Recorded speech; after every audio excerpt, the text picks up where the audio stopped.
I get asked questions about progesterone multiple times every day, which is great because I love hormones, particularly progesterone. But guys, there is so much misinformation out there about progesterone, so we need to talk about it. I'm Dr. Jessica Reineck, a double board certified OBGYN and reproductive and infertility specialist, aka a hormone expert.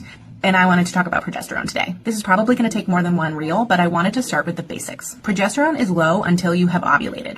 And it's supposed to be.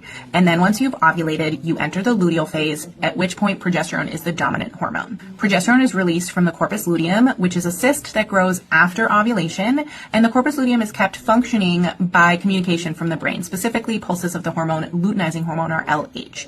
This is important that LH is released in pulses because that means that progesterone is going to be pulsing too. The level of progesterone in the luteal phase is not going to tell you about the quality of the luteal phase. It's not going to tell you about the likelihood of a pregnancy because it pulses throughout the luteal phase in response to the pulses of LH. A level over 3 means that you've ovulated, but it could be between 3 and 40, even multiple times within the same day. And whatever you catch it at can only tell you that you've ovulated. Progesterone is essential for pregnancy and implantation. The 6th day of progesterone is your implantation window. And that's important because that gives time between ovulation, where the egg is released, to meet the sperm, fertilize, and travel down the fallopian tube into the uterus for implantation. And progesterone is getting the lining of the uterus nice and ready and receptive for implantation. If implantation occurs and a pregnancy starts making HCG, pregnancy hormone, then that takes over the role of the LH in the brain in keeping the corpus luteum functioning and making progesterone. If you do not have implantation or a pregnancy, then HCG obviously cannot come rescue the corpus luteum,